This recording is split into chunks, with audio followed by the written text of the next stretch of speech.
que ce soit un sujet brûlant ne fait aucun doute. Il se trouve que, pour une série de raisons, moi, j'ai été un peu enterrée par mes collègues pendant une vingtaine d'années, grosso modo, depuis 1999 et un premier ouvrage sur les industriels et les banquiers sous l'occupation, qui avait beaucoup déplu. Et puis, manifestement, la non-épuration, ça déplaît beaucoup aussi. Alors, je n'en traiterai pas là tout de suite, mais c'est quand même un sujet de débat parce que vous pourriez lire par-ci par-là de telles horreurs qu'il faut quand même s'interroger sur les raisons d'un tel déchaînement, sur finalement une nouvelle problématique, puisque depuis 25 ans en France, 25 ans ou 20 ans, on travaille sur l'épuration. Il faut remarquer que c'est un sujet qui a été abordé très tard, en tendance. Et ce sujet, finalement, vous le savez, s'est réduit ces derniers temps à une donnée, j'allais dire, audiovisuelle, télé, radio, c'est-à-dire les mauvais traitements aux femmes. Ça s'est mélangé avec l'histoire du genre, avec l'étude genrée, comme on dit. Et puis d'autre part, une idée globale que l'épuration, somme toute, ça avait été honnête, ça avait été fait par un État de droit qui voulait rétablir la démocratie et évidemment qui était confronté à une tâche délicate parce que l'épuration, ça supposait des lois nouvelles, une réglementation exorbitante du droit commun et tout ça était très délicat. Et cet état de droit, dirigé pendant un certain temps par le général de Gaulle, puis par ses successeurs, rénovateur, mais tenu évidemment au respect des droits humains, il aurait agi loyalement jusqu'à ce que la guerre froide, déclarée en 1947, notamment à la suite d'un célèbre discours au Congrès du 12 mars 1947 du président des États-Unis Truman, jusqu'à ce que la guerre froide, qui faisait craindre l'invasion soviétique, obligea à adopter d'autres priorités. Alors, je dirais que j'ai l'avantage de l'âge qui donne la possibilité, quand on a commencé jeune, de travailler sur les archives qui s'ouvraient. Et ces archives qui s'ouvraient, comme c'est le cas d'ailleurs pour tout historien qui travaille sur le moyen terme ou l'assez long terme, ces archives, il est rare, très rare, qu'elles nous livrent des grandes ruptures dans l'histoire, enfin, sauf les périodes de révolution. Même dans les périodes de révolution, il y a des aspects de continuité, sauf les périodes de révolution, finalement, quand vous traitez d'une question sur un siècle, vous vous rendez compte qu'elle a beaucoup de caractères communs, qu'elle ne bouge pas tant que ça. Et d'ailleurs, on pourrait s'interroger, moi je ne suis pas spécialiste de la Première Guerre mondiale, mais il y a quand même des choses de la Première Guerre mondiale que je connais, et je connais mieux l'après-Première Guerre mondiale. On est d'abord frappé par la très grande ressemblance entre l'épuration de l'après-1944 ou la non-épuration, et la non-épuration qui a suivi la Première Guerre mondiale. Car je vous rappelle quand même que, à l'occasion de la Première Guerre mondiale, les puissances alliées avaient expliqué qu'elles pondraient haut et court le vilain Kaiser et tous ces vilains généraux et maréchaux. Et puis, comme vous le savez, ça ne s'est pas fait.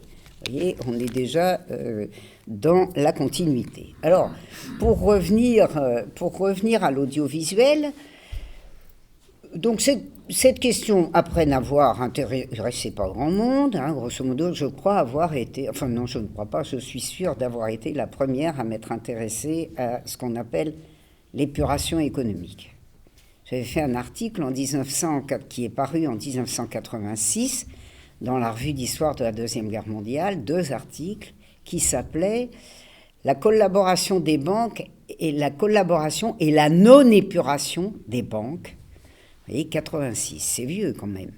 Bon, et je dois vous dire que c'est comme ça d'ailleurs que j'ai pensé à travailler sur la guerre, parce que en découvrant les fonds F12 de la Commission nationale interprofessionnelle d'épuration, j'ai failli tomber de ma chaise de salle d'archives.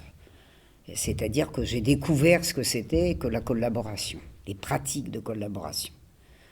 Et puis, je me suis aperçu qu'il ne s'était rien passé parce que en 1945, 44, 45, et avec la nationalisation des banques, exclusivement des banques de dépôt, puisque les banques d'affaires avaient échappé à la tourmente, tous les conseils d'administration des banques de l'occupation étaient passés en bloc dans les conseils d'administration des sociétés nationales. Vous voyez que ça donne de la continuité, déjà une idée très forte. Bon. En 1986, finalement, vous voyez, c'était un homme de droite qui dirigeait la revue d'histoire de la Deuxième Guerre mondiale, Pedroncini, qui s'était rendu célèbre par une thèse sur Pétain et les mutineries de 17. Il était très à droite, mais c'était un historien de la vieille école, c'est-à-dire qu'il aimait bien le travail sur archives, et finalement, les historiens, vous voyez, même un peu subversifs du moment qu'ils travaillaient sur les archives.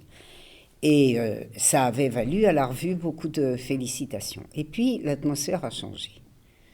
Alors, l'épuration économique n'a pas intéressé qui que ce soit pendant près de 20 ans, mais au bout de ces 20 ans a surgi l'histoire des femmes, et notamment l'histoire de l'épuration genrée. Et c'est très intéressant que cette évolution, parce que c'est par des études, d'ailleurs souvent de philosophes ou sociologues, sur les femmes tondues que les choses ont commencé, en 1995. Et on a vu surgir une série d'études, notamment d'ailleurs une en 2000 de Fabrice Virgili, qui est un des auteurs d'une récente synthèse sur l'épuration avec François Rouquet.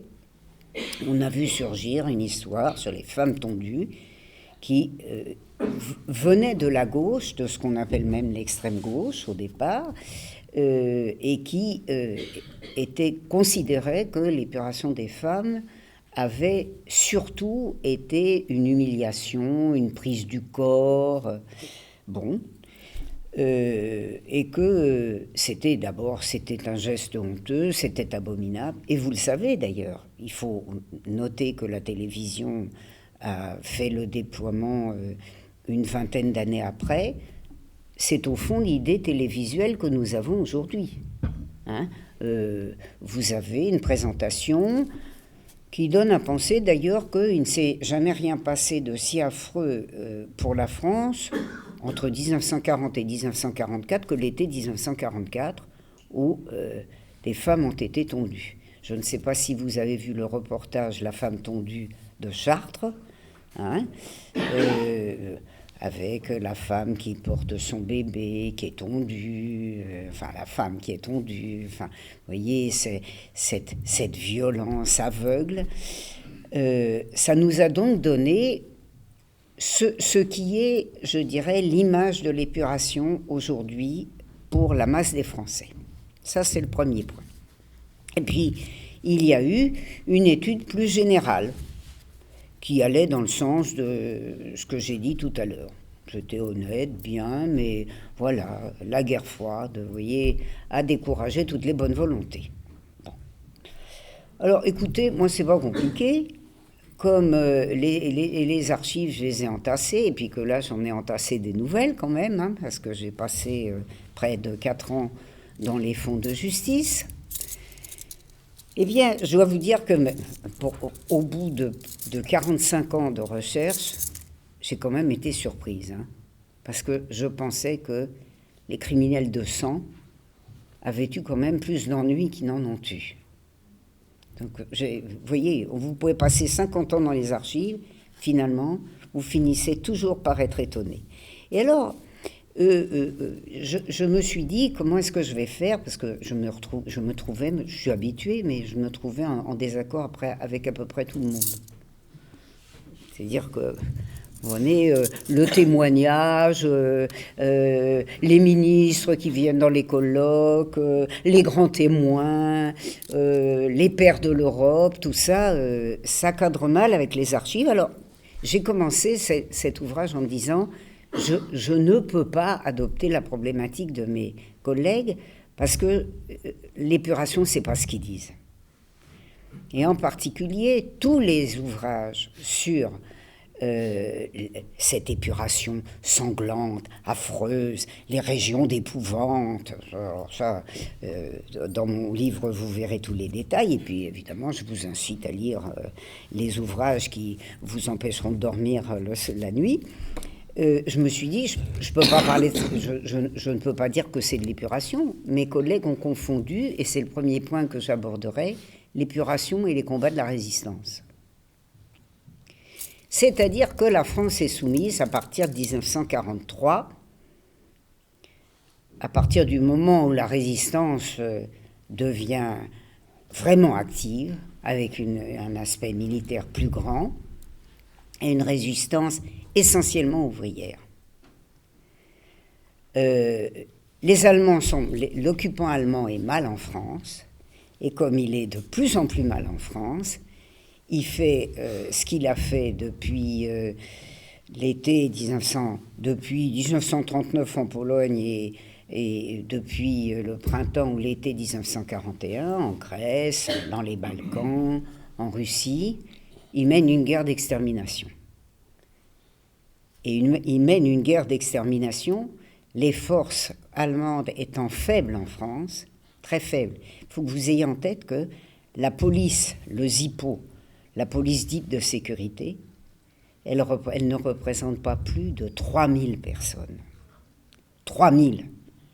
Vous imaginez ce qu'il a fallu comme collaboration policière pour faire les ravages qui ont été les ravages constatés. Et bien sûr, on a de la Wehrmacht, hein. Mais enfin, on a 26 divisions. Alors en fait, je me suis aperçu qu'on était comme les autres, nous. On était comme l'Italie. Et en Italie, on a des chercheurs allemands et italiens qui ont étudié ce phénomène de guerre d'extermination. Figurez-vous que ça donne des travaux qui ne pleurent pas sur les malheureuses femmes tondues, mais qui examinent cette guerre d'extermination, ces massacres, parce que vous connaissez Oradour-sur-Glane, mais Oradour-sur-Glane et d'autres massacres du même genre, c'est le lot quotidien. C'est-à-dire, c'est ce qui se passe en Dordogne, c'est ce qui se passe dans l'Ain, c'est ce qui se passe en Bretagne ici ou là. Ça se passe quasiment partout. Partout où il y a une résistance. Alors, je suis obligée, évidemment, de dire deux mots. Et ça contribue à ma terrible et très compromettante réputation d'historienne communiste. C'est que la résistance active, c'est quand même largement une résistance communiste. C'est une résistance avant tout ouvrière, française ou étrangère, et c'est une résistance essentiellement communiste. Alors écoutez, moi, ce n'est pas parce que je suis communiste que je le dis, c'est parce que j'ai travaillé sur les archives préfectorales, policières, et que j'ai constaté depuis, ma foi, au moins 20 ans, pour le coup, qu'il suffit déjà de faire de l'histoire quantitative. Hein, vous prenez des rapports bimensuels de la préfecture de police au militaire Befehlshaber in Frankreich, à l'administration militaire française à Paris. Et qu'est-ce que vous voyez? Vous voyez qu'il y a un rapport, donc tous les 15 jours, ça fait à peu près entre 12 et 16 pages. C'est les rapports d'arrestation. Bon, maxi, 1 ou 2 pages pour ce qu'on appelle la résistance gaulliste. Mais il faut que vous sachiez ce que c'est la résistance gaulliste dans ces papiers. C'est tout ce qui n'est pas communiste. Qu'ils soient gaullistes ou pas gaullistes. Hein.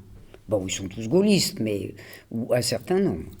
Alors déjà, avec ça, vous vous dites, oulala. Et puis alors après, vous regardez les archives des préfets. Et moi, j'ai regardé les archives de tous les préfets régionaux. Ben écoutez, ils ne parlent que de ça. Hein. Les terroristes et les communistes. Ah bon? Ben, vous me direz, ils étaient obsédés, ils avaient inventé. Oui, mais enfin, tous en même temps, tous tout le temps, ça fait quand même beaucoup. Alors, cette idée d'une résistance active, qui est une résistance presque exclusivement communiste, ou se réclamant du Parti communiste, bien sûr, ils n'étaient pas tous encartés, comme on dit, mais les FTP, ils se réclamaient.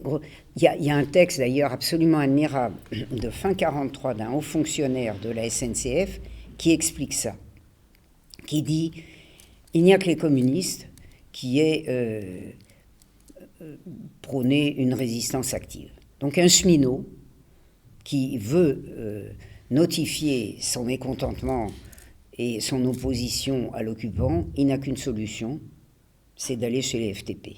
Et il dit, quand la guerre sera finie, tout le monde retournera à ses amours. C'est-à-dire qu'il prévoit, en 1943, que finalement, voilà, les communistes ne resteront pas aussi forts parce que la logique de la continuité, le poids de tous ceux qui n'ont pas résisté ou pas résisté beaucoup, ou même collaboré, sera tel que les choses se dissoudront un peu, mais c'est une résistance active communiste. Et c'est cette résistance active communiste, ou se réclamant du Parti communiste, qui est impliquée dans ces combats. Et ces combats ne sont pas, comme le disent mes collègues horrifiés, des combats contre les notaires, les châtelains, les maires, il fallait être maire sous Vichy quand même, hein, nommé, je vous rappelle, les notables, parce qu'ils étaient notables, mais parce qu'ils étaient des forces auxiliaires, des forces allemandes qui étaient des forces exterminatrices. Alors bien entendu, ça suppose du volume, hein, parce qu'il faut donner des exemples significatifs. Le bouquin, il pourrait faire 4 fois le volume, je n'aurais pas épuisé la question. Donc, au lieu de faire comme les Italiens, comme les chercheurs italiens et les chercheurs allemands, nous expliquons qu'entre 1943 et 1945, on a tué le notaire parce qu'il était notaire. C'est faux. Ce sont des combats de libération nationale, qui ont sans doute un aspect social, mais alors là, vous entrez dans l'étude sociologique, dans l'étude de classe des comportements d'avant-guerre et de guerre, et vous retombez dans l'étude historique qui, à moi, m'a valu beaucoup d'ennuis, c'est-à-dire cette étude qui consiste à établir que, finalement, les classes dirigeantes n'ont pas été des opposantes à l'occupation allemande, qui leur a donné la possibilité de poursuivre une collaboration qui avait intensément commencé, pas seulement commencé d'ailleurs, mais qui s'était considérablement intensifiée avec l'Allemagne, surtout depuis les années 1920, depuis 1924-25, et que la collaboration, l'occupation a été une période de collaboration intense. Donc vous comprenez, entre ceux qui n'avaient plus de pneus à leur vélo, qui, avec les livraisons aux Allemands, avaient des chances de ne pas avoir une paire de chaussures pendant 8 ans, hein, c'était prévu 1 année sur 8, et n'avoir pas de vêtements, et n'avoir rien, et n'avoir pas à manger, eh ben, y avait un comportement sensiblement différent. C'est ça l'histoire des combats de 1943 à 1945. Je vous rappelle que les combats de la libération ne sont pas finis avec la libération de Paris. Hein, la libération de la région, là, elle est estivale, mais y a des régions, vous le savez d'ailleurs, l'Est est libéré beaucoup plus tard, et vous savez que les derniers combats de la libération, ils ont lieu au printemps 1945 dans la région atlantique. Bon. Alors voilà, j'ai essayé de montrer comment ces combats sont des combats avec des sources allemandes, avec des sources françaises qui coïncident, qui sont croisées et qui aboutissent à la conviction que, oui, on est bien dans cette guerre d'extermination qui a gagné l'Ouest après l'Est, c'est-à-dire qui est codifiée par la Wehrmacht, pas par les nazis, parce que vous savez, aujourd'hui, on vous dit toujours nazi. Ah bon, ben, la Wehrmacht, elle était officiellement nazie. D'ailleurs, elle l'était. Mais la circulaire Sperl, appliquée au front de l'Ouest, officiellement en février 1944, c'est une circulaire qui étend à la France le système qui a prévalu depuis le printemps 1941 en Grèce. Et puis ensuite, je l'ai dit, sur le front de l'Est. Bon, alors, si vous voulez, j'ai fait plusieurs chapitres pour montrer que ce qu'on nous décrit comme de l'épuration sauvage, parce que j'avais oublié l'adjectif, eh bien, l'épuration sauvage, là, c'est pas de l'épuration sauvage. Hein? Les combats, je donne à la fin du livre une statistique très précise. Écoutez, elle vient des effectifs conjugués du ministère de l'Intérieur et du ministère de la Justice. Hein. Alors, je vous donne tout de suite d'ailleurs l'effectif total. Hein. Il y a moins de 10 000 morts de ce qu'on appelle l'épuration qui n'est pas l'épuration, puisque il y en a déjà une majorité qui sont des morts d'avant la libération. D'avant la libération. Et ensuite, il y a encore des morts des combats, vous voyez le détail. Hein. Tout ça ne nous fait pas les 100 000 morts de l'épuration contre lesquels vociférait le ministre socialiste de l'Intérieur en novembre 1944, tu Dieu, et ça a continué, puisque on expliquait que les communistes avaient tué leurs voisins, que c'était des affaires de cloche-merle, et puis surtout qu'ils avaient ce terrible projet de prendre le pouvoir contre l'état de droit gaulliste. Bien. Je ne vais vous donner qu'un exemple, parce que j'ai beaucoup de collègues. Alors, il y a tout dans mes collègues. Il y a la droite et il y a la gauche. Ce qui est absolument désolant, c'est que la gauche, et notamment la gauche genrée, se soit trouvée en situation telle que, finalement, il y a une sorte de coalescence ou de consensus avec la droite ou l'extrême droite, qui ne s'avoue pas toujours. Certains de mes collègues s'avouent pratiquement, mais d'autres non. Je vous recommande en particulier le livre de Madame Vergès-Chaignon sur l'épuration, qui vous décrit l'épuration vraiment comme une espèce d'enfer. Je vous dis, terre d'épouvante du Limousin, où les communistes faisaient ce qu'ils voulaient. C'est horrifiant. Hein. C'est horrifiant, et je vous donne même un exemple, parce que cet exemple, tous mes collègues qui parlent du genre en ont parlé. C'est une dame qui s'appelle Jeanne Devinot, une infirmière que les Allemands recrutent fin 43, début 44, que la Gestapo de Marseille utilise à toutes les sauces. Il la teigne en blonde, en brune, il l'envoie dans toute la région, dans les Hautes-Alpes, tout ça. Elle est connue, son dossier ne comportait d'ailleurs qu'un de ses méfaits, a été payé, tant par moi, hein, ne comporte qu'un de ses méfaits, c'est la livraison elle-même, si je puis dire, c'est-à-dire conduisant les colonnes allemandes vers une zone de maquis, d'un petit village des Hautes-Alpes, où les Allemands ratissent 20 personnes et en tuent 17. Une partie tout de suite, une partie déportée, qui ne revient pas, tout ça. Bon. Et cette Jeanne Devinot, qui est volontiers alors pleurée par Madame Vergès-Chaignon, elle prend un coup de poing à la sortie d'une cour de justice, dont elle sort tranquille, figurez-vous. Elle ne sera pas traduite en justice parce qu'il faut lui faire un examen psychiatrique. Et il y a quelqu'un de nerveux, c'est vrai, qui lui met un coup de poing. Là, c'est de l'épuration, dite sauvage, hein, un des rares cas. Et puis, je vous la raconte celle-là, parce que quand même, ils l'ont tous racontée. Virgilie la raconte dans La femme tondue, mais il ne donne pas le nom. Et alors, ma collègue est horrifiée. Elle dit « la vengeance de la foule sauvage ». qu'est-ce qui se passe? Donc, elle prend son coup de poing, les gendarmes l'enlèvent, l'emmènent, et puis elle se fait enlever par une voiture. C'est une voiture de résistants, du petit village. Ils l'emmènent là-bas, ils veulent l'interroger sur les autres horreurs qu'elle a faites, parce qu'il n'y a pas que ce coup-là. Hein. Et puis, à 21h, donc ça dure 2-3 heures, à 20h ou 21h, ils appellent les gendarmes et puis ils disent, voilà, ils veulent l'interroger sur ce qu'elle a fait pour être au courant d'autres épisodes. Et puis ils appellent les gendarmes et ils leur disent, voilà, on vous la remet. Ils l'ont pas touchée. Hein. Mais il se trouve que, alors qu'on a dit que tout était arrangé, puisque finalement, elle a juste pris un coup de poing, le coup de poing a été tellement appliqué que la pauvre, elle en est morte. Mais enfin, soyons raisonnables quand même. C'est pas une victime de la foule sauvage, horrifique.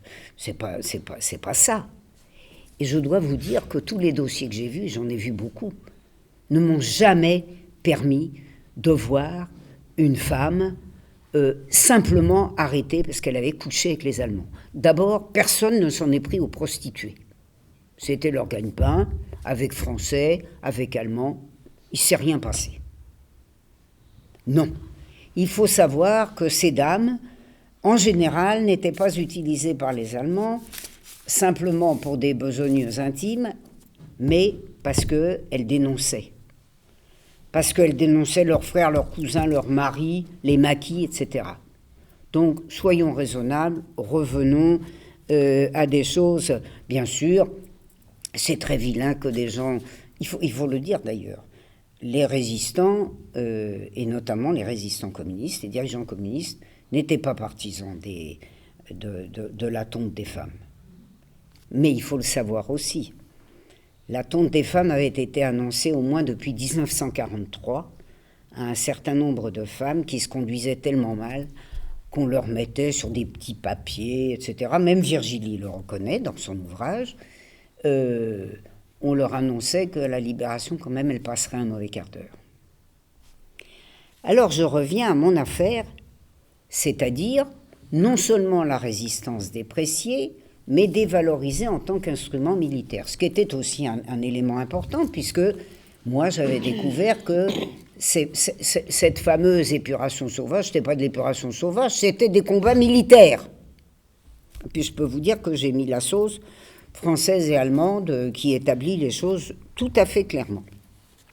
Et puis, bien sûr, nous dit-on, est-ce que c'est la peine de faire tant d'histoires, puisque ce sont les Américains qui nous ont libérés, vous savez bien d'ailleurs, hein, ils nous ont tellement libérés que maintenant on n'invite même plus les Russes à quelque cérémonie que ce soit. Vous savez, les Polonais, les ont même pas invités à la libération d'Auschwitz, parce qu'il paraît que c'est eux, les Américains, qui ont libéré Auschwitz. C'est pas ça, c'est neuf, ça vient de sortir. Hein. C'est vous dire à quelle sauce l'histoire est mangée par ces temps-ci. Et donc, on nous dit, ça c'est mon collègue, c'est un de mes collègues les plus connus d'ailleurs, Olivier Vievorka, qui nous a sur ça depuis 15 ans, c'est que la résistance, ça a été un petit bonus pour Eisenhower. Il a été gentil, il nous a rendu hommage, tout ça. Écoutez, moi, je cite, je l'aime beaucoup, celui-là, mon général Cagoulard, enfin ça c'est pas original, ils étaient tous Cagoulards, qui était vichiste, bien sûr, qui a participé au complot contre la République, comme tout le monde, tout ça, et puis qui est devenu pro-américain en 1942, ce qui est entièrement classique. Hein. Ils ont tous adoré les États-Unis autant qu'ils avaient aimé l'Allemagne, en général à partir de 1942, quand ça n'était pas quelquefois discrètement avant, parce qu'ils avaient compris à l'été 1941, pas en 1943, que les carottes allemandes étaient cuites quand le Blitzkrieg s'est effondré dans les plaines russes, et pas tout seul, comme vous le savez. Donc, Montbétoir fait un petit rapport en mai 1944, sur les fronts. Alors, vous avez en tête que le front en Europe, c'est le front russe pendant longtemps, hein, jusqu'en 1943, grosso modo jusqu'en 1943. Et puis alors, en mai 1944, ça se modifie un peu en 1943, lentement, hein, voilà son rapport. Bon, l'armée rouge, c'est encore 60-65%. C'était 65% 4 semaines avant. 5% pour le front anglo-américain. C'est l'Italie. 35% pour les fronts intérieurs. C'est la résistance intérieure. Oh, bah dites donc, pour un petit bonus, c'est quand même un gros bonus. Voilà. C'est ça, les combats militaires. Ça n'est pas de l'épuration. Personne ne peut, comme scientifique, qualifier ça d'épuration sociale contre les braves châtelains que les envieux rouges voulaient limiter.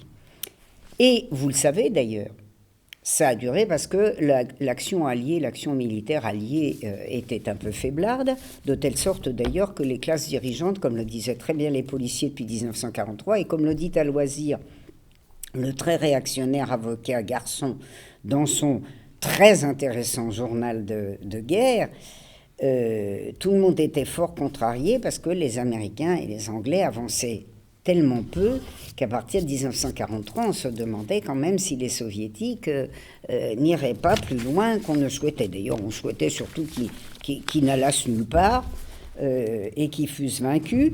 Mais c'est ça la réalité. Voilà, de telle sorte que il faut avoir en tête que cette question des combats, et non de l'épuration, met largement en scène ce qui a été la réalité de ce qu'on nous présente aujourd'hui comme la clé de la libération du territoire français, c'est-à-dire les Anglo-Américains, et surtout les Américains, parce qu'ils représentaient une force plus importante, qui se sont surtout caractérisés pendant longtemps par les bombardements en femmes saoules. Vous verrez, il y a dans mon bouquin beaucoup de choses sur les bombardements, dont il faut quand même se rappeler, qu'ils ont fait 75 000 morts. Et que ça a fâché beaucoup les populations. Et que, comme disaient tous les rapporteurs au BCRA, tous les rapporteurs de France au BCRA en 1944, si les Américains ne débarquent pas Fissa, ça va aller très mal, tellement la colère était grande. Et je vous renvoie à mon ouvrage sur ces fameux bombardements dont on ne nous parle jamais, puisqu'on nous explique aujourd'hui, un de mes critiques d'ailleurs particulièrement virulent vient d'expliquer que les Américains étaient hégémoniques dans les combats. Alors écoutez, je ne sais pas avec quelle source il a trouvé ça, mais moi je n'ai pas trouvé. Bon, donc 43-45, les morts dits de l'épuration sauvage, moins de 10 000, sont des morts dont environ 8 000 sont des morts de combat militaire. Alors me direz-vous, quand même, cette épuration, sauvage, pas sauvage, elle a existé. Même la sauvage, car il y en a eu, pas beaucoup, on va voir. Mais ça m'amène évidemment à parler de l'épuration, parce que vous savez bien que pendant que les Allemands et leurs auxiliaires français menaient leur guerre d'extermination, Alger, puis Londres, puis Alger, ou Londres et Alger, puisqu'il y avait encore évidemment des structures gaullistes à Londres, même quand De Gaulle est arrivé à Alger, sur les radios y afférentes, clamaient tous les jours qu'on allait être extrêmement méchant pour les gens qui versaient le sang des patriotes. Et dans les gens qui versaient le sang des patriotes, il n'y avait pas seulement les au moins 100 000 membres d'organisations d'extrême droite, miliciens, PPF, etc. 100 000. Ah, disent mes collègues, c'est beaucoup. Ben, ils n'ont qu'à aller regarder les archives policières, les archives judiciaires, ils verront que ce sont les chiffres. Et que donc, on était... avec ces chiffres d'auxiliaires, on était donc avec des coupables qu'il fallait quand même épurer. Donc on s'est posé la question d'épurer pendant que Radio Londres et Radio Alger mettaient en cause ces méchants-là et mettaient en cause, vous le savez, la magistrature. Et mettaient en cause la police, c'est-à-dire les forces officielles, qui compensaient les si faibles forces allemande. Ah. Et alors, on est là, évidemment, dans le domaine strict de l'épuration, puisque Londres et Alger, et à Londres, Maurice Schuman, ne pas confondre, le gaulliste Maurice Schuman en tête, quotidiennement, disait que ces gens devaient être frappés par la peine de mort. Quand on versait le sang des patriotes, vous savez que c'était considéré comme une trahison nationale, pas une collaboration, une trahison, un crime de haute trahison. Et que,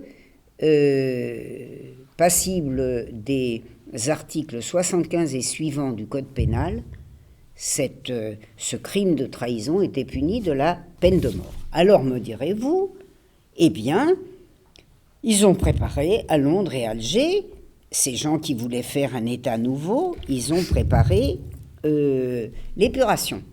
C'est ce que j'appellerais les préparatifs de la non-épuration et la mise en œuvre.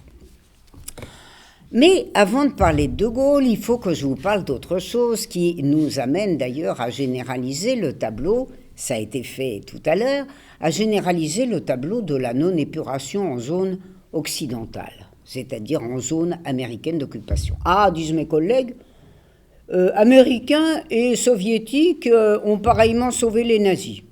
Le collègue qui a écrit ça, il ferait mieux quand même de regarder les dossiers. Alors, les Américains, ils préparent la suite.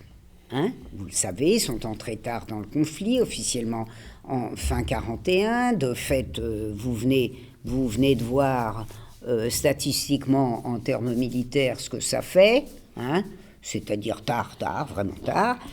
Et les Américains ont des projets d'installation en Europe. Refaisons de l'histoire longue.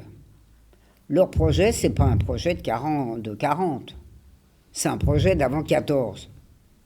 Hein, c'est le projet que vous connaissez parce que les plus vieux d'entre nous, ils avaient dans leur manuel du secondaire les 14 points de Wilson, et quand ils avaient un bon prof d'histoire qui savait leur expliquer les 14 points de Wilson de janvier 1918, hein, ils avaient compris que ça demandait la liberté sur les mers, la liberté dans les fleuves, la liberté en Europe, bref, la liberté de circulation des capitaux. Hein, bon, donc c'est le même projet. Alors ce projet américain, c'était donc de s'installer en Europe. Comment 1918? Mais enfin, en 1918, ça avait réussi, mais pas encore tout à fait aussi bien que souhaité. Alors là, c'était quoi? Ça passait par la stratégie périphérique, hein, c'est-à-dire je ne peux pas combattre, mais je vais venir quand même à la fin. C'est ce qui s'est passé en 18. Hein. Les Américains, c'est pas en 17 qu'ils arrivent.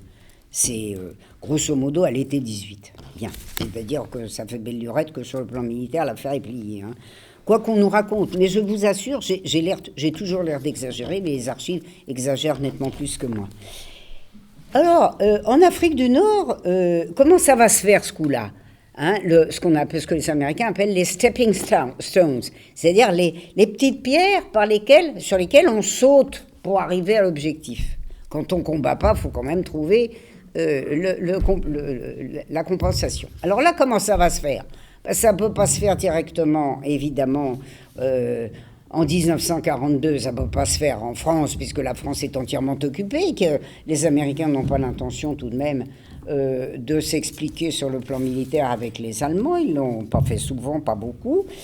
Et donc, ils débarquent en Afrique du Nord, parce que ce coup-là, c'est par l'Afrique du Nord. Alors ça se fait le 8 novembre 1942. J'ai beaucoup parlé de cet événement dans Industriels et banquiers, parce qu'évidemment, ça avait déterminé chez nos industriels et banquiers, ainsi que les projets de débarquement, des comportements un peu différents de 1940. Et alors les Américains, ils ont décidé qu'ils s'installaient en France à partir des colonies, mais que, évidemment, ce serait indicatif de ce qui se passerait en France. Alors je vous en parle beaucoup parce que c'est quelque chose qui est complètement ignoré. Hein. À ma connaissance, aucun de mes collègues n'en parle. Moi, je vais juste vous parler des consignes américaines du 22 novembre 1942. avec maintien total de l'administration civile et militaire française. Total, hein, total.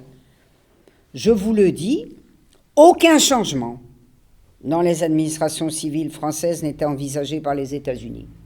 Le gouvernement américain garantira les salaires, allocations, indemnités de décès et pensions de tous les Français et autres fonctionnaires militaires et civils qui se rallieront aux forces expéditionnaires américaines.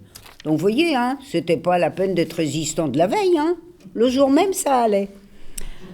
C'est nos résistants de 44, hein, officiels.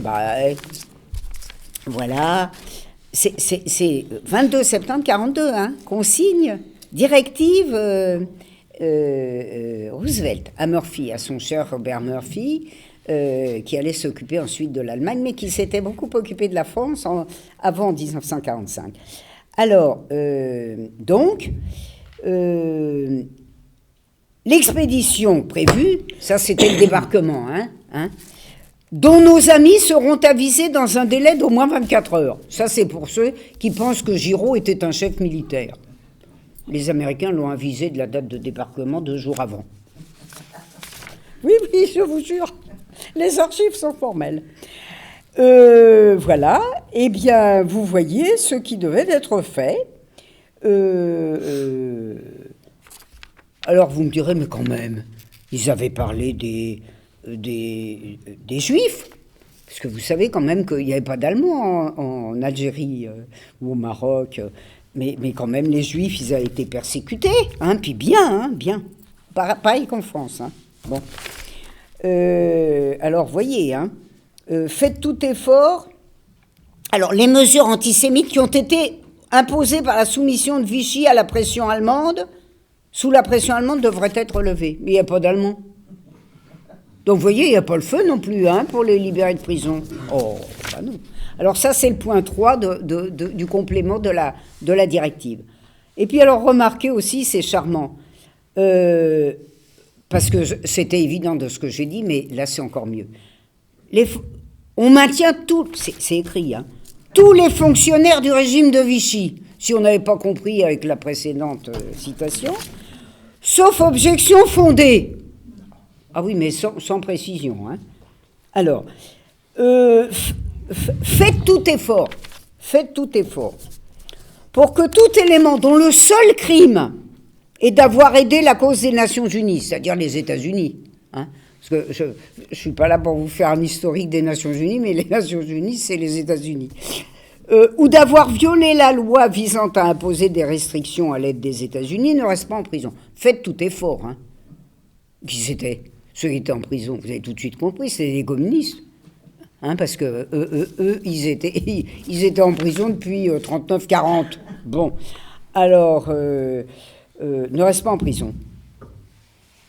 Bon, mais vous me direz, alors ils ont appliqué ça quand même. Ben non, parce que le général Marshall, vous savez, celui du plan, là, le plan miraculeux, qui a sauvé l'Europe et tout, de ça aussi, d'ailleurs, j'ai fait l'histoire. George Marshall... 4 jours après,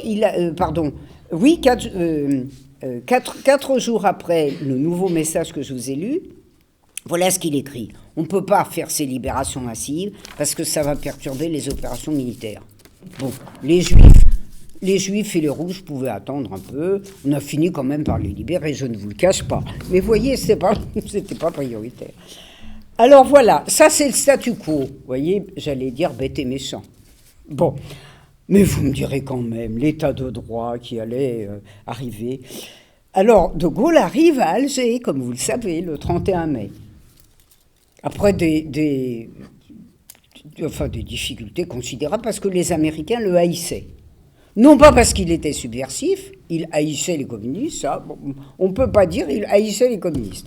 Mais il n'était pas prêt à perdre l'Empire, et puis il avait des sentiments à l'égard de l'Allemagne qui étaient quand même pas très amicaux, hein, n'est-ce pas, et qui risquaient de le rester. Et par conséquent, les Américains le détestaient. J'ai montré dans l'ouvrage Les élites françaises de 1940 à 1944 qu'ils avaient fait des pieds et des mains pour que, surtout, il ne pût parvenir aux affaires. En particulier, ils avaient essayé tout ce qui était possible pour recruter des militaires vichistes jusqu'au bout des ongles, qui avaient tous participé au complot contre la République. Je ne veux pas vous raconter les élites de 40 à 44, mais vous savez, Végan, un ami de la démocratie et de la République, comme chacun sait, puis ça avait fini par tomber sur Giraud, le fameux Giraud. Bon. Donc, De Gaulle arrive le 31 mai à Alger. Il se bagarre avec les Américains surtout, mais vous allez voir que finalement, pas du tout sur l'épuration. Hein. Et alors, pas du tout. Comment se serait-il battu sur l'épuration? Mes collègues ne sont pas du tout contents parce qu'ils trouvent que j'ai maltraité De Gaulle et que je ne suis pas allé chercher dans ses papiers. Ben non, je suis allé chercher dans les archives américaines et les archives françaises, mais pas les papiers de Gaulle, non, c'est vrai. Alors, voilà, c'était quoi son gouvernement? Ben, vous me direz, il y avait quand même des gens qui l'avaient suivi en 40 à Londres. Bah oui, un peu quand même. Mais je vais vous en citer un, celui-là, je le cite tout le temps, je l'adore. Il avait pris pour premier secrétaire général aux finances, premier ministre des Finances, ça s'appelait secrétaire. Hein.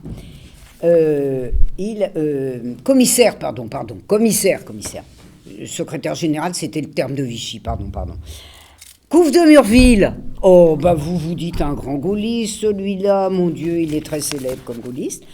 Oui, mais alors il avait été directeur des finances extérieures et d'échanges de 1940 à mars 1943, date à laquelle il avait décidé avec l'aval allemand de partir pour l'Espagne pour un voyage habituel. Et puis, vu que ça chauffait méchamment, il avait quand même décidé d'aller rejoindre Giraud. Quand même, deuxième personnage des finances. Celui qui a fait toutes les opérations communes avec les Allemands, qui a signé toutes les opérations d'arianisation avec les Allemands. Vous voyez, distinguer famille bancaire, aux fonctionnaires. Lui, il n'est pas allé dans la banque, mais tout ce qui était autour de lui était dans la grande banque. Et donc ce deuxième personnage de Vichy, qui est, je dirais, le personnage central des opérations capitalistiques avec les Allemands de 1940 à 1943, se retrouve le premier ministre des Finances de De Gaulle. Je ne veux pas vous raconter le bottin, là non plus. Il y en a plein qui sont comme lui. Vous imaginez sa propension à épurer notamment les banques? Eh bien non, naturellement. Et donc, je ne vous cite que ça, mais ils sont tous pareils. Tous pareils. Oh, ben vous me direz, mais à Alger quand même, il y a des résistants. Il y a par exemple le futur ministre MRP qui est déjà ministre de la Justice. Enfin, ils ont été quand même résistants un peu tard déjà. Et puis de Menton, vous voyez, le châtelain des Alpes. Alors de Menton, il n'est pas vraiment rancunier parce qu'ils ont été quelquefois un peu contrariants avec lui, mais enfin quand même, il n'a pas subi le sort des subversifs et des juifs. Et donc, de Menton, chargé de la justice, il organise un véritable fiasco. C'est bien simple d'ailleurs, quand il quitte Alger, il reconnaît que l'épuration à Alger a été absolument un fiasco. Mais sous son égide tout de même. Et ne parlons pas de tel ou tel, comme le général Catroux. Alors celui-là, grand gaulliste, n'est-ce pas? Voyez comme le général Catroux traite la commission d'épuration consultative, dont je vais tout de suite vous donner idée de la puissance. Hein. Elle a sous sa responsabilité d'abord l'Algérie et le Maroc, puis quand les Alliés prennent possession de la Tunisie à partir de mai 1943, l'ensemble de l'empire nord-africain français. Elle a une voiture pour voir tout ça, une secrétaire, 2-3 machines à écrire, enfin vous voyez, hein, bon, vous voyez comment l'épuration commence. Il n'est même pas question d'épuration économique. L'épuration politique, enfin, vous regarderez le détail, c'est bien simple, c'est à faire tomber les yeux des orbites. Mes collègues ne parlent jamais d'Alger. Si, sauf d'une chose, le procès Pucheux. Oh, l'horreur. Alors, je ne sais pas si vous connaissez la littérature ces derniers temps, mais alors, des larmes de sang y versent sur Pucheux. On a même eu une biographie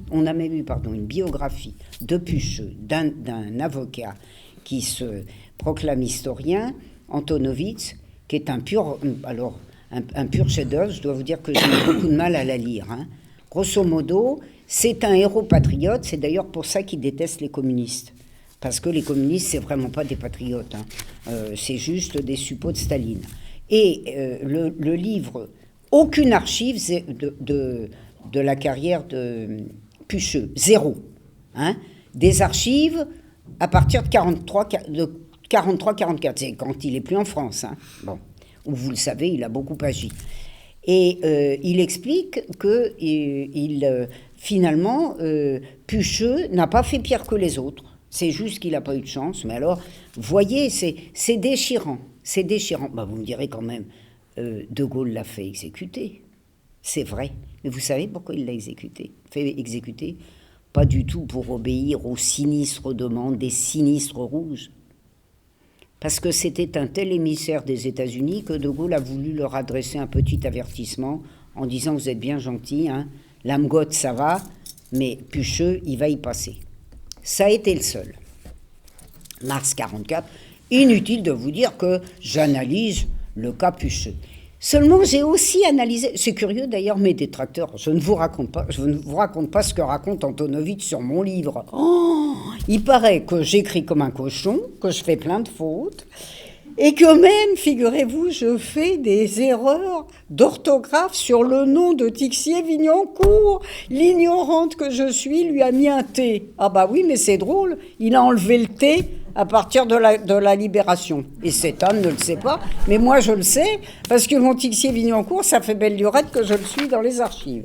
Antonovitch devrait regarder les archives. Donc, disais-je, moi j'ai aussi expliqué le dossier de Pucheux. Je reconnais. C'est quelque chose de monstrueux, mais c'est une toute petite partie du dossier de Pucheux. Car le dossier de Pucheux, il est énorme. Je l'ai analysé dans les élites françaises. Là, je n'analyse qu'un point, c'est-à-dire les fusillés de Chateaubriand. Pourquoi? Parce que c'est le seul point qui est analysé à Alger. Et vous verrez ce que je montre, c'est-à-dire que, bien que Pucheux ait été exécuté, les modalités de son procès ont été faites de telle sorte qu'elles annoncent entièrement les modalités de la non-épuration dans le territoire français métropolitain. Par conséquent, on écarte Pucheux, qui, je le répète, fait délirer mes collègues. Mais là, il n'en parle plus, d'ailleurs c'est drôle, dans ses critiques acerbes, on ne parle plus de Pucheux, c'est dommage, parce que j'ai quand même trouvé quelques documents allemands sur la livraison par Pucheux et ses petits camarades des communistes de Chateaubriand, je crois qu'ils devraient normalement arrêter les polémiques, comme on dit. Alors ça, c'est Alger, puis ça passe, c'est pareil à Paris. C'était encore pire à Alger, mais bon, admettons que ce soit pareil. Avec un sabotage ouvert qui devient quand même plus délicat, parce que le rapport de force est ce qu'il est. Vous me direz, on a épuré, la voilà l'épuration légale. On a épuré l'appareil d'État. Un peu quand même. J'ai oublié de vous dire l'essentiel en plus. Après Pucheux. Fin 43, début 44, pour bien que les Américains et les Anglais soient convaincus que quand même Pucheux, s'il y avait quelque chose, il n'y aurait pas grand-chose, les Américains et les Anglais viennent voir De Gaulle et lui interdisent de faire un procès à 3 collaborationnistes particulièrement gratinés, dont personne d'ailleurs maintenant ne connaît le nom. Parce que si quand même, parmi vous, il y en a qui connaissent Flandin, qui était agent allemand avant la guerre, mais pas seulement à cause du télégramme de Munich. Il rapportait comme agent allemand. Il rapportait. Ça, je l'ai vu dans les archives allemandes. A-t-on idée aussi d'aller les chercher partout? Il y avait Pérouton, plus personne ne le connaît, celui-là. Vous savez, le ministre de l'Intérieur gouverneur latrique en Afrique du Nord avant Pérouton, et puis le gouverneur général d'Afrique de l'Ouest qui voulait livrer Dakar aux Américains tout de suite. Alors ça, celui-là, De Gaulle quand même l'a limogé tout de suite. Hein. Mais pour ceux-là, alors De Gaulle promet, voilà. Non, ils ne seront pas jugés, vous voyez, c'est avant le procès de Pucheux. Hein. Non, d'accord, ils ne seront pas jugés. Ah, dit Roosevelt, qui déteste tellement De Gaulle qu'il veut l'éliminer, il l'écrit, hein, il faut l'éliminer. Dit Roosevelt, non, moi je veux une lettre où De Gaulle expliquera qu'il ne leur arrivera rien. Alors De Gaulle, qui est quelquefois assez amusant, dit au représentant de Roosevelt, non vraiment là, vous voulez que je vous fasse un texte dans lequel j'explique que je vais donner ordre aux magistrats de ne pas traduire en justice Pérouton, Boisson et Flandin. Vous voulez que je fasse ça? Alors, les représentants de Roosevelt finissent par lui dire, ils ne peuvent pas nous faire... Vous voyez, là, ils sont perdants, hein. Ils ne peuvent pas nous faire un texte pareil. On se contente de l'engagement. Donc De Gaulle s'engage auprès des Anglo-Américains. Alors, je vous dis, parce que ça vous donne une idée, ce que je vous ai dit des directives de Roosevelt d'une part, et ce que je vous dis maintenant, vous montre quand même que l'acteur américain risque d'être, dans l'épuration en France, un acteur à part entière. Ce qui nous amène d'ailleurs à réfléchir sur la similitude entre le cas allemand, le cas français, le cas italien, le cas belge, enfin bref, vous voyez, le cas général de la zone occidentale. Eh bien voilà, qu'est-ce qui se passe à Paris? Eh bien, ce que j'ai montré, d'abord une non-épuration totale de l'appareil de la magistrature. Mais alors totale. Oh, on dira, cette Lacroix-Ris, elle a tellement mauvais esprit. Ben, figurez-vous, non. Il y a un historien admirable,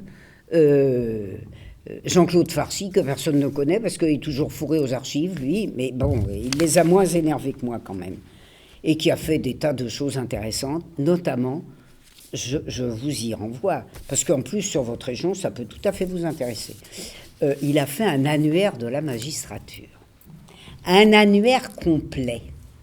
Administratif. Oh, il ne s'énerve pas. Vous avez tous les magistrats, tous, avec leur carrière. Ben, c'est pas compliqué, hein. 40, 41, 42, 43, 44, 45, plomb.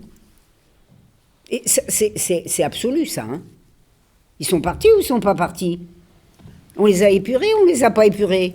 Eh ben non, on ne les a pas épurés. Oh ben vous me direz, mais non, là, celui-là, en 44, il n'y était plus. Ben non, on l'avait muté.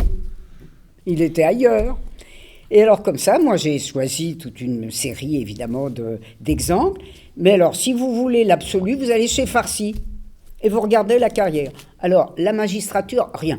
Ah, a dit mon collègue Virgilie à un débat auquel j'ai été convié à mon très grand étonnement, qui n'a pas duré d'ailleurs, sur la chaîne parlementaire, débat qui est passé en octobre, 3 fois. Et encore, la première fois, il n'y a pas eu de débat dans la première diffusion.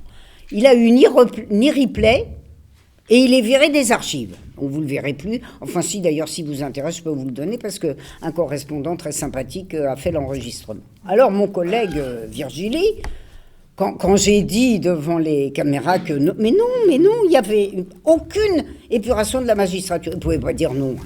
Alors, vous savez ce qu'il a dit? Oui, on a dû conserver des professionnels, mais on a mis des assesseurs résistants. Ah ben ça, il l'a vu de sa fenêtre, mais pas des archives bébés, hein, moi je vous le dis. Il n'y a eu aucun assesseur résistant. C'est un gros mensonge. Seulement, comme l'animateur avait décidé de laisser la dernière parole à Virgilie et que je n'ai pas pu ouvrir le bec après, ben, vous voyez, même 2 fois, les téléspectateurs d'une petite chaîne n'ont pas pu savoir que non. La magistrature totale. La police y tout. Alors, un de mes collègues est en fureur parce que j'ai dit que Papon n'était pas l'exception, mais la règle. Papon est la règle.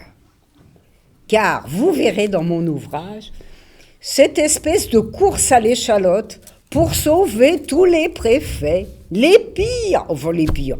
Je ne sais pas d'ailleurs si on peut établir vraiment. Si, il y en a qui sont partis en 43. Si, quand même, il y a des différences. Sinon, on va dire qu'elle n'a vraiment pas le sens des nuances, celle-là. Il y en a qui sont partis en 43. C'est vrai, il y en a qui sont restés jusqu'en août 44. Hein? Mais ils n'ont pas été épurés plus que les autres, quelquefois quand même. Pas reversés dans la magistrature, mais pas de poursuite pénale. Quelquefois une poursuite pénale, mais pas appliquée. Enfin, vous voyez, le rêve. Et alors, qui l'a fait, ça, au début? Le ministre socialiste André Tixier, celui qui imputait 100 000 morts aux féroces rouges qui viennent jusque dans nos bras, etc.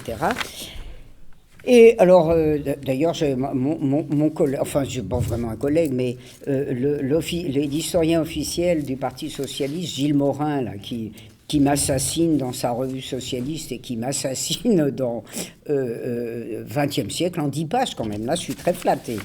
Hein, explique, adore André Tixier, c'est un de ses héros, il a fait un colloque dessus. Et écoutez, moi j'ai les archives de police et de justice, hein, je ne vois aucune différence entre lui et de Menton, mais aucune. Si, lui était un peu contrarié des fois parce qu'il adressait des circulaires en disant « Écoutez, je suis pressé de partout par les milieux résistants qui me disent que rien n'avance, que rien ne se fait, c'est très ennuyeux. » Enfin bref, vous voyez, aujourd'hui on appellerait ça un problème de com', mais je ne peux pas dire qu'on puisse appeler ça sérieusement un problème de souci pour l'épuration.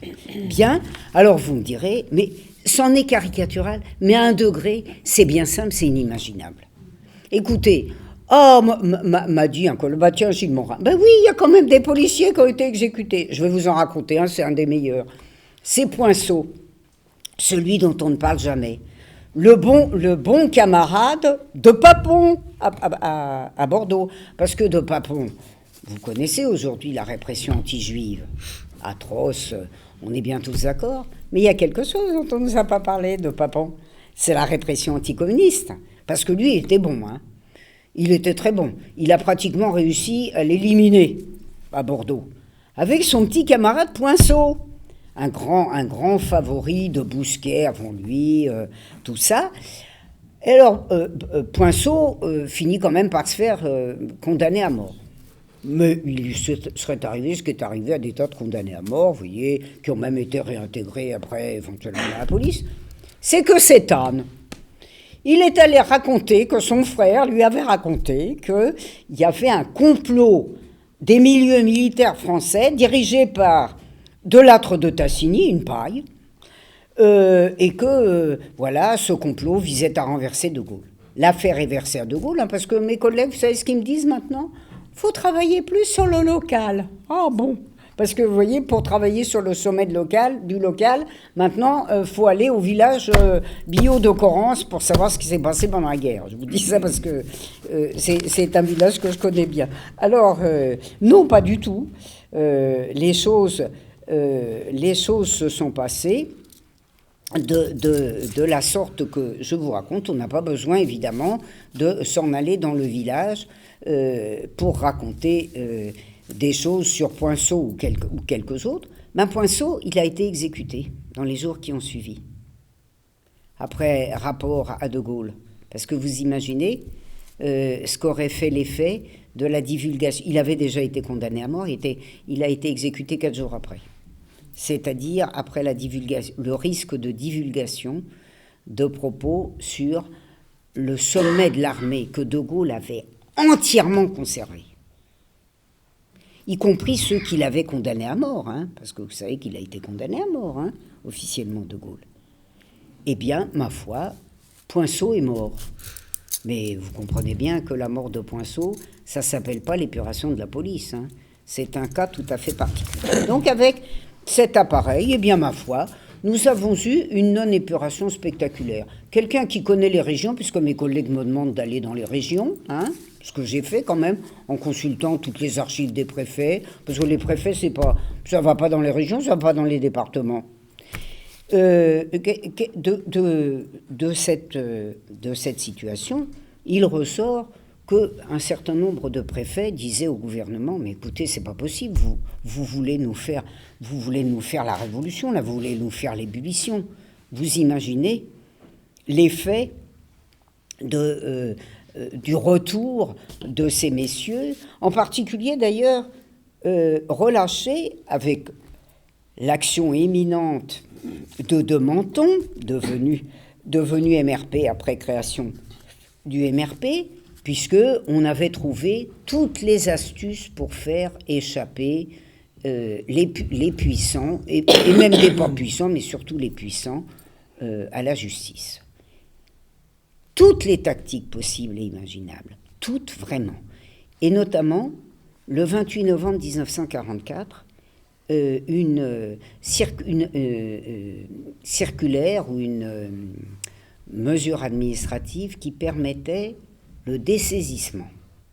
Et le dessaisissement, pour cause de sécurité publique, ce qui veut dire qu'il ne fallait tout de même pas provoquer d'agitation dans les tribunaux. Vous imaginez ce qui s'est produit, ce que vous devez connaître pour votre région, c'est-à-dire dans une région où des assassins ou des criminels qui étaient partis souvent dans les fourgons allemands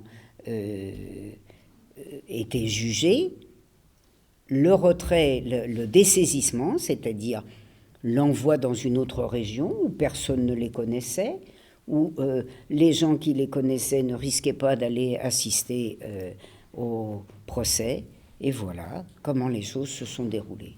Alors, me direz-vous, voilà comment a surgi encore l'épuration sauvage. Eh bien, écoutez, je dirais même que c'est désolant.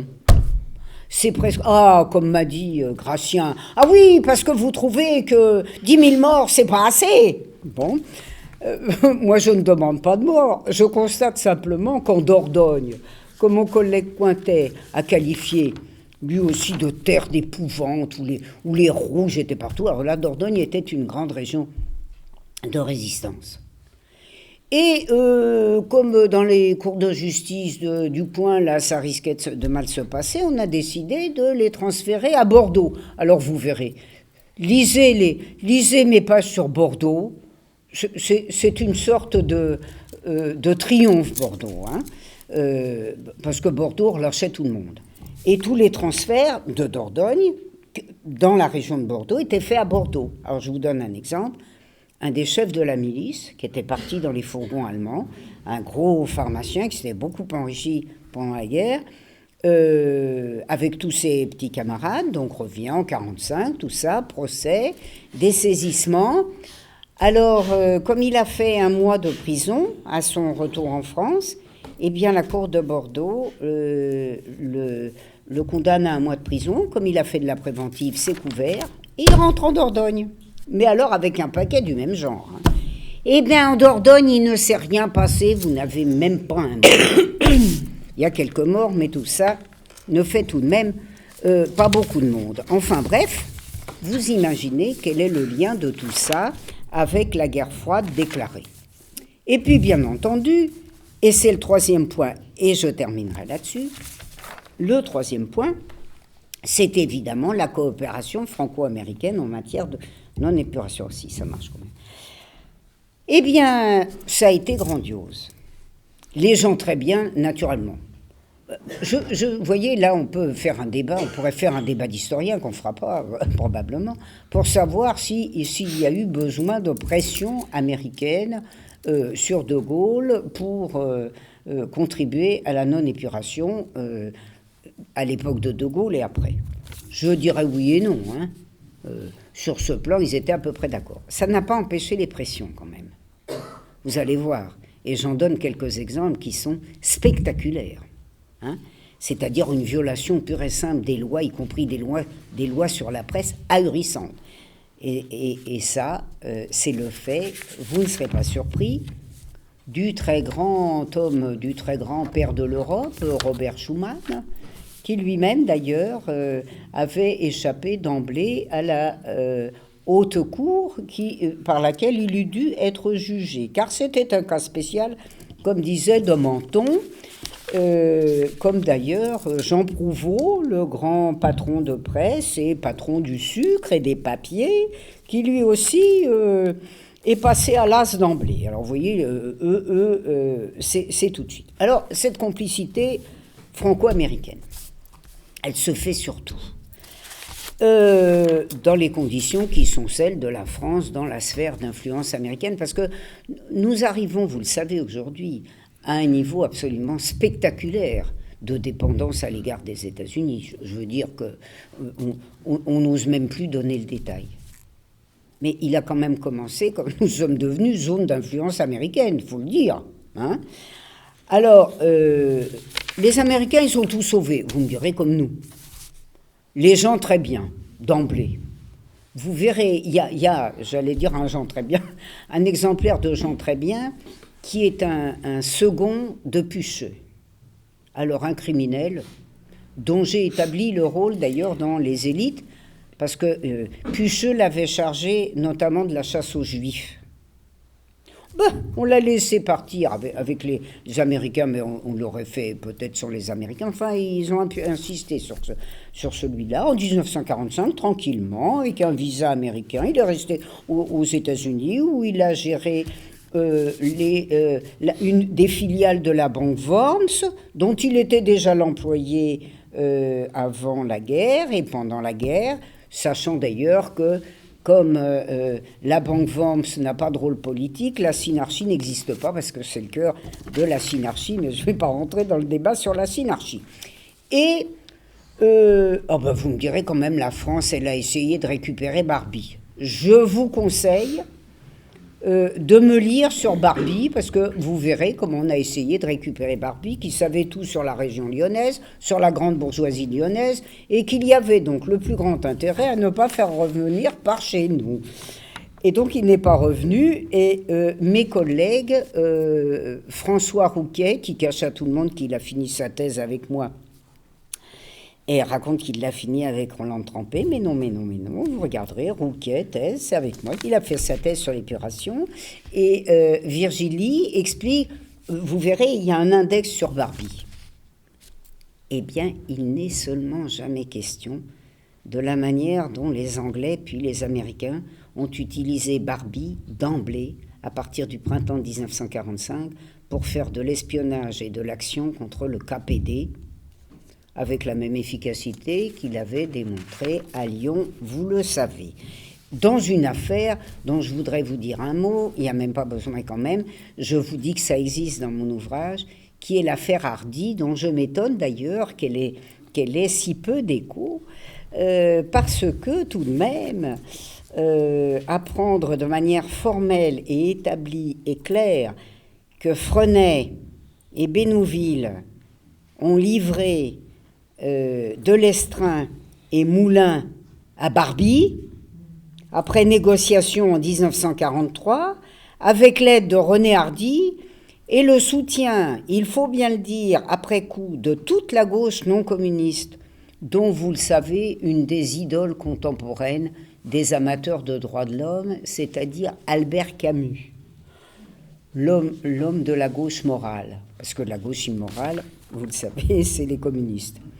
Eh bien, et ajoutons, puisque j'en étais aux Américains, ajoutons le traitement des citoyens américains, bien entendu avec tous les égards dus à leur rang, et la pression qui arrive à l'époque où Schuman est ministre des Affaires étrangères, et en même temps, vous le savez, une des personnalités essentielles des liens avec la CIA et des organisations de soutien de l'Union de l'Europe, eh bien comment on saute à pieds joints sur les lois sur la presse.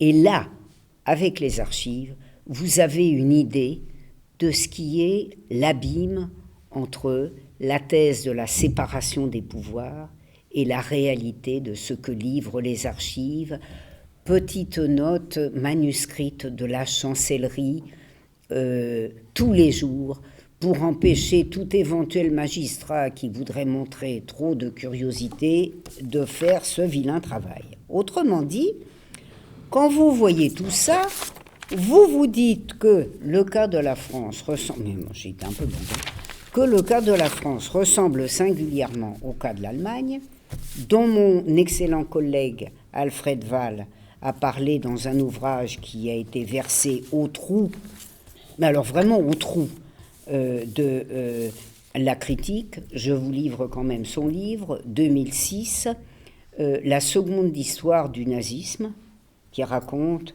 la non-épuration en Allemagne. Il en a été de même en Italie et dans l'ensemble de la zone occidentale, où on peut ne pas s'étonner,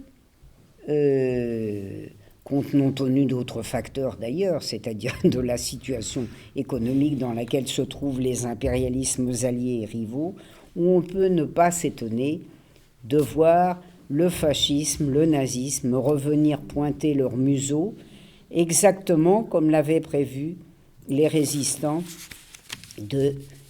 en 1944, 45, 48. Pensez à la phrase de Yankelevitch en 1948, sous couvert de lutte contre le communisme, les amis de Goebbels ont récupéré toutes leurs assises, toutes leurs assiettes et toutes leurs morgues. Demain, il faudra se justifier d'avoir résisté. Nous en sommes là.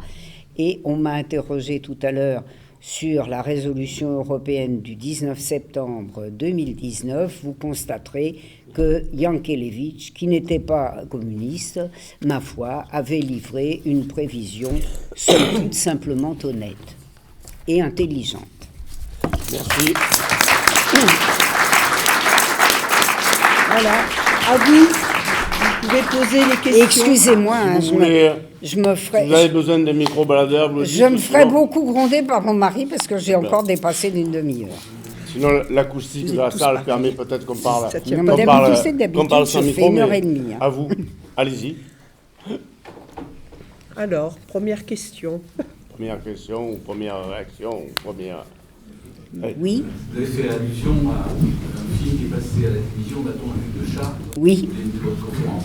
Mais il faut dire que ce n'était pas uniquement pathétique, parce que la fin du film, si vous vous en souvenez, disait bien qu'elle n'était pas simplement une mère qui avait eu un enfant avec un soldat allemand, elle appartenait à une famille qui recevait des officiers allemands, vous avez raison, qui dénonçaient, etc. Et que donc, sans que, bien sûr, son sort soit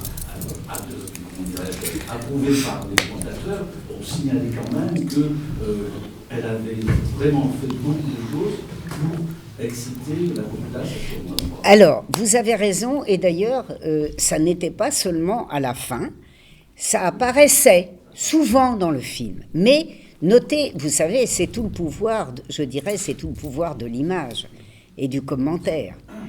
Vous avez raison, ça apparaissait. Mais ça n'apparaissait, je dirais, en second plan, et c'était naturellement écrasé par le pouvoir de l'image. Et d'ailleurs, tout le discours sur Capa, ses cadrages, etc. Et il y avait quelque chose qui était franchement faux. Alors, d'abord, on avait l'impression qu'elle avait fait beaucoup d'idéologie. Elle n'avait pas fait que ça. Et surtout, et ça n'est dit à aucun moment dans le documentaire, son père était souvent présenté comme un homme qui avait quand même essayé de freiner. Or, toute la famille était poursuivie pour intelligence avec l'ennemi. Le père, la mère, la jeune femme et sa sœur. C'est-à-dire les quatre personnes. Et d'ailleurs, certains d'entre vous le savent peut-être, moi je ne le savais pas parce que je ne suis pas abonné à Télérama, mais il y a eu un article de Télérama au moment de la première diffusion du documentaire sur France 3, je crois, qui montrait de la part du documentariste une très grande malhonnêteté. Il faut dire qu'il avouait, c'est-à-dire qu'il expliquait qu'il avait fait son film avec tout et n'importe quoi et qu'on centrait autour de la femme tondue de Chartres avec des éléments qui n'avaient rien à voir avec la tondue de Chartres, notamment des photos de l'occupation. Alors vous avez raison, c'est vrai, ça n'était pas entièrement... ça ne l'innocentait pas entièrement. Mais qui peut résister à l'image proliférante d'une femme avec son bébé dans les bras présentée comme une victime? Forcément, vous oubliez d'autant plus l'outrage qu'il y avait peu d'insistance sur la réalité de l'outrage. On a l'impression qu'elle a travaillé dans les bureaux, mais elle n'avait manifestement pas seulement travaillé dans les bureaux. Dominique. Vas-y, Dominique. Oui, est-ce qu'il n'y a pas une certaine manipulation de l'histoire de parler de guerre froide uniquement par rapport à la Seconde Guerre mondiale, à la période de l'arrivée des États-Unis en Europe? Parce qu'elle commence en réalité en 1918, à l'égard de l'URSS, et il y a un épisode quand même avant la guerre qui est caractéristique, c'est la négociation tripartite que raconte l'ambassade soviétique à Londres, et les accords de Munich, etc. Tout ce qui s'est passé avant, est-ce que ce n'était pas déjà dans le prolongement de la guerre froide qui s'est déclenchée comme la révolution d'octobre, mais qui a pris une nouvelle forme?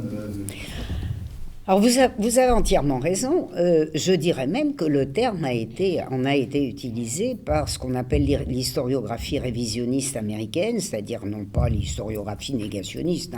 Ce qu'on appelait les révisionnistes aux États-Unis, c'est ce courant progressiste, en fait ce courant de gauche, marxiste, marxisant, qui, à partir de la fin des années 40 et surtout dans les années 50, avec de premiers travaux d'archives, a remis en cause ce qu'on appelait l'histoire de la guerre froide, c'est-à-dire les travaux de Fleming d'une part et de William Appleman Williams, qui montraient que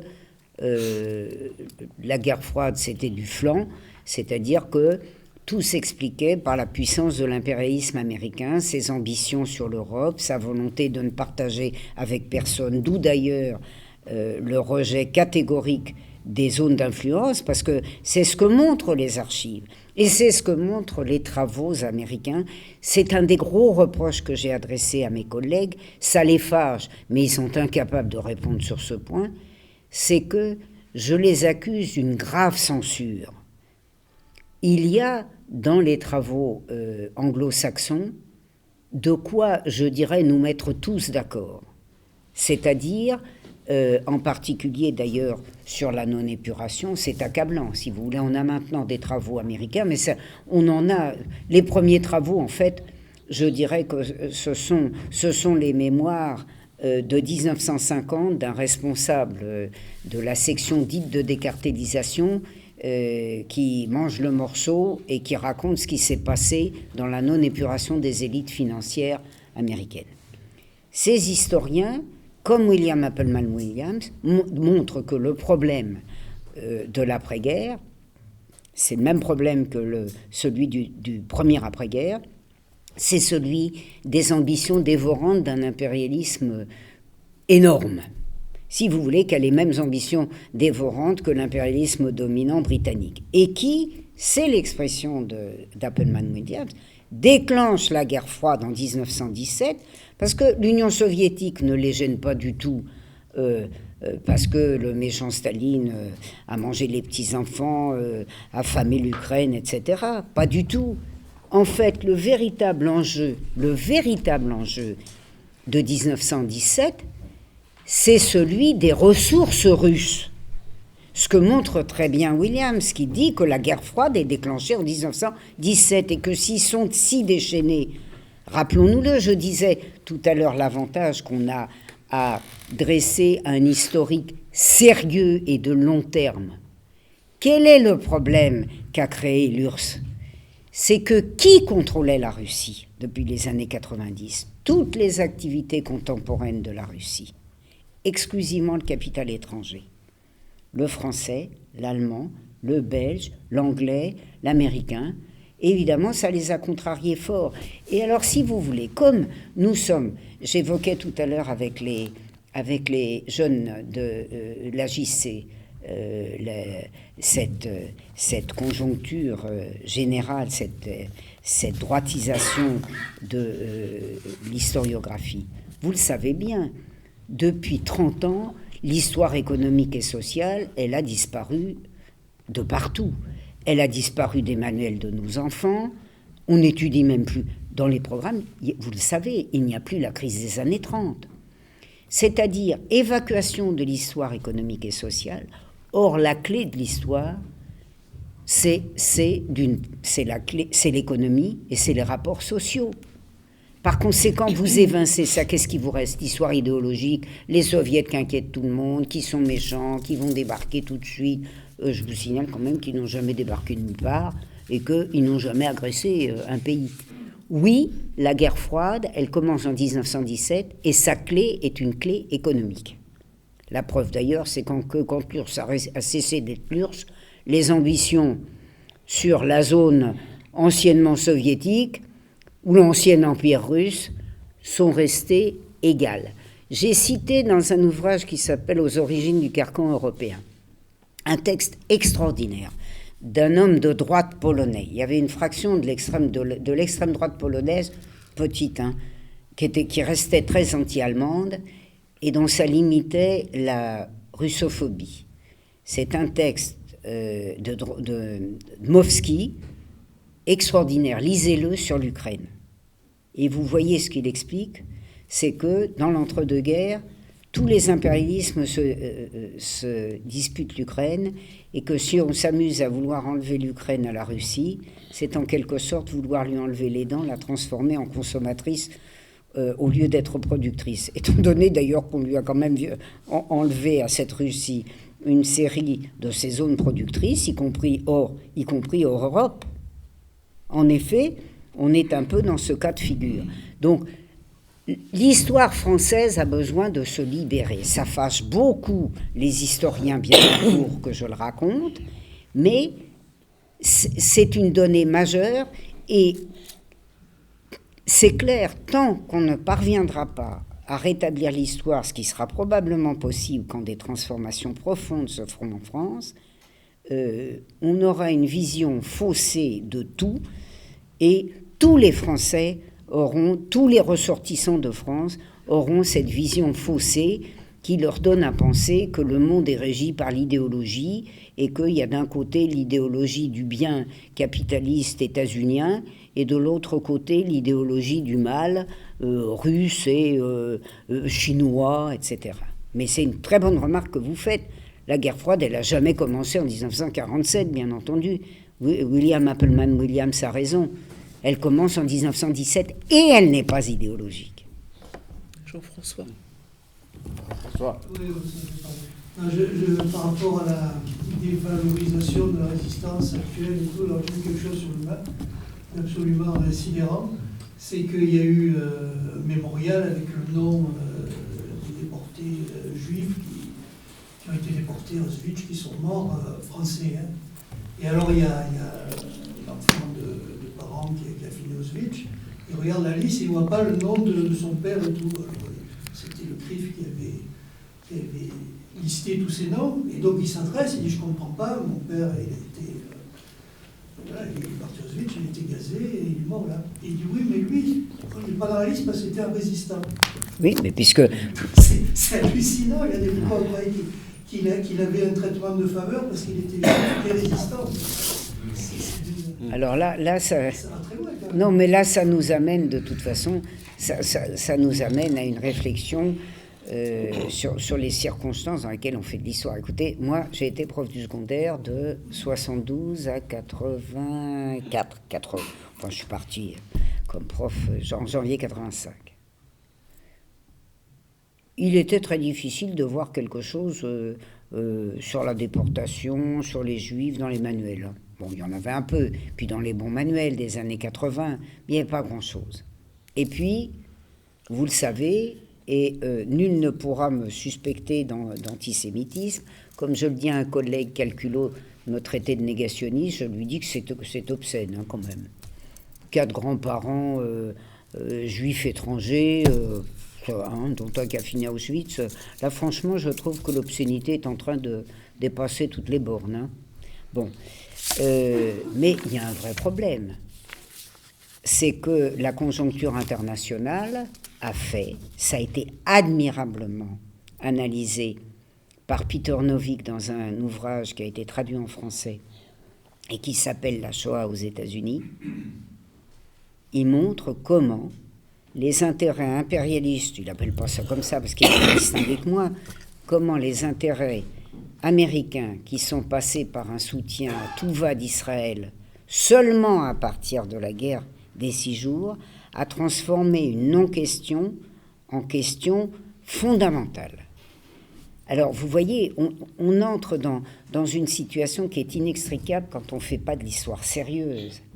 Parce que où vous avez cette extrême droite antisémite, délirante, à la Le Pen, qui vient déclarer un jour que les camps d'extermination, c'est un point de détail de la Deuxième Guerre mondiale, où vous entrez dans ce que décrit et de fait dénonce Peter Novick, qui s'est fait accuser d'être un self-hating Jew, un juif qui se haïssait lui-même, tout ça, où vous entrez dans une situation qu'il décrit et qui consiste finalement à ne plus voir la Deuxième Guerre mondiale qu'à travers le prisme de la persécution des Juifs. On le voit très bien d'ailleurs dans le cas de Papon. Regardez, Papon est un persécuteur de Juifs, mais Papon est un persécuteur de communistes, aussi vif. Et d'ailleurs, il y a un très très grand historien, un historien américain que j'adore, qui est Arnaud Meyer, qui le dit très bien, qui dit que l'anticommunisme du fascisme, du nazisme, hein, puisque c'est vrai qu'à l'origine le fascisme italien n'était pas antisémite, mais que l'élément fondateur sur le plan idéologique, j'allais dire, et pratique du nazisme, c'est l'anticommunisme. C'est d'ailleurs pour ça que la grande bourgeoisie s'est servie du nazisme à ce point, parce que Hitler lui promettait d'éradiquer le mouvement ouvrier.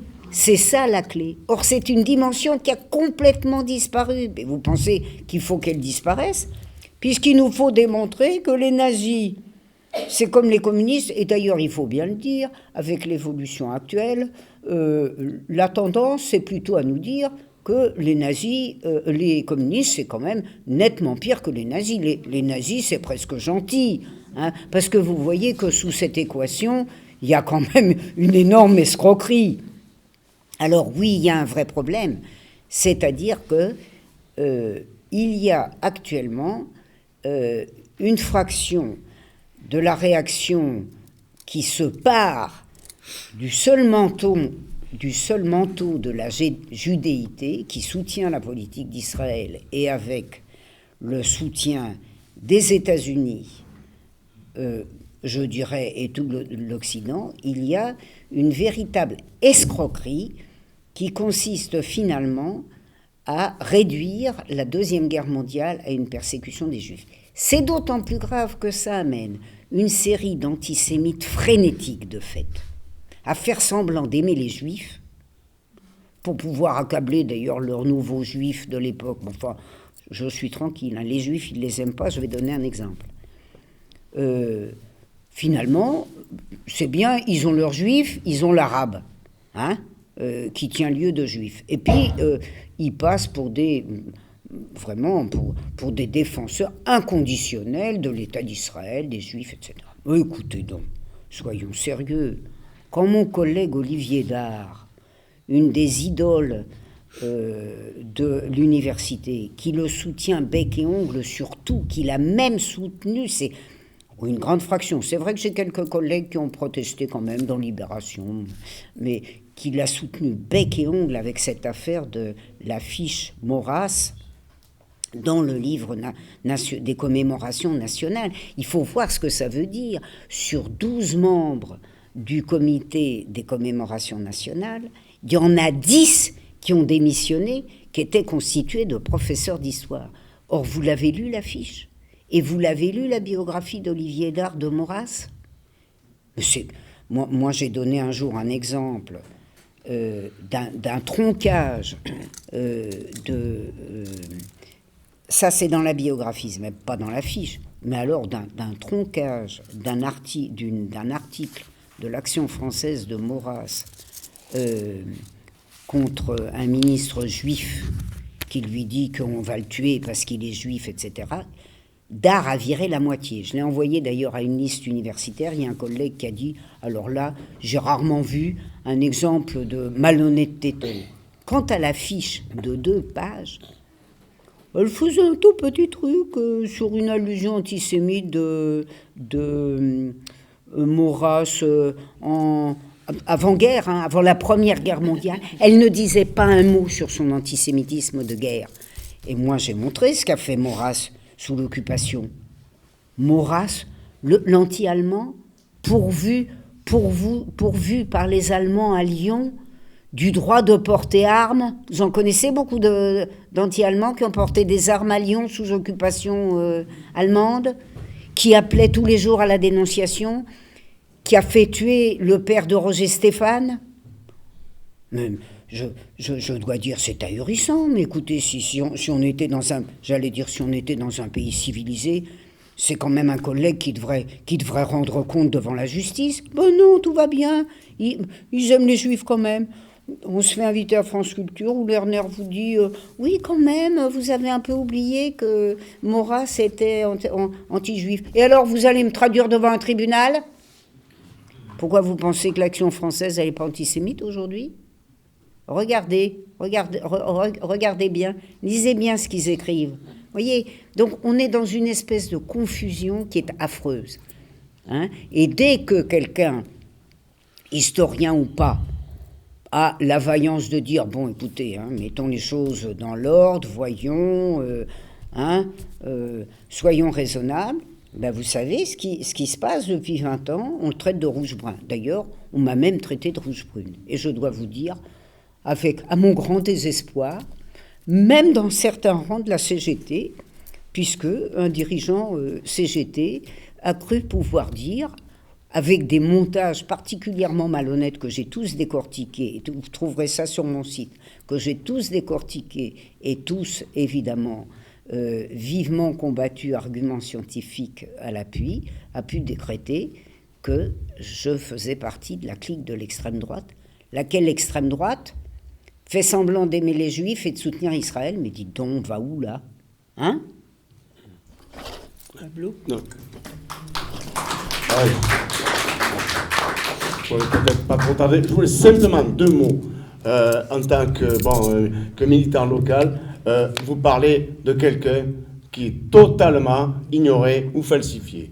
Un Vauclusien qui s'appelle Aimé Autran. Monsieur Aimé Autran a été de 1940 à 1942 le chef de la section des étrangers et des juifs à la préfecture de Vaucluse.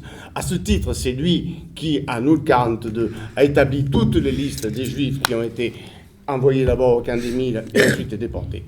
Monsieur Autran a eu le bonheur, le malheur, on ne sait pas trop, de passer pour un gaulliste et d'être raflé dans la grande rafle des gaullistes en 1943. Donc, il est allé faire un petit séjour au camp de Linz en Autriche. Il est revenu tranquille. Pendant ce temps, sa paye lui a été versée. Et à la Libération, M. Autran est devenu officiellement le correspondant de la Société d'histoire de la Seconde Guerre mondiale. Il a écrit en 1965 un livre sur qui s'appelle exactement « Le département de Vaucluse de la défaite à la libération ». Et il a ses galons officiels d'historiographe officiel de la Seconde Guerre mondiale. C'est même lui qui a contribué d'ailleurs au versement aux archives départementales de la liste des Juifs déportés. Il n'avait aucun mal à le faire puisqu'il la connaissait. Voilà. Il a une rue sur Avignon. Il a sa plaque souvenir au Conseil général de Vaucluse parce qu'il a été pendant longtemps employé avant la guerre au Conseil général. Il a d'ailleurs fait une très très belle histoire du Conseil général de sa naissance jusqu'à 1936. Donc voilà, c'est pas un imbécile né de la dernière pluie. Voilà. On est à la fois sur la non-épuration et sur la confusion historique. Sur la confusion historique. Voilà, ce monsieur passe. Alors, évidemment, dans son livre, il a minoré totalement le nombre de juifs qui ont été arrêtés puis déportés. Il ne parle absolument pas de son rôle. Voilà. C'est un exemple local, mais cet exemple local n'est pas très connu. Et il est connu grâce à un livre que je vous recommande de M. Isaac Levendel. Isaac Levendel aux éditions de l'Aube, qui s'appelle Un hiver en Provence.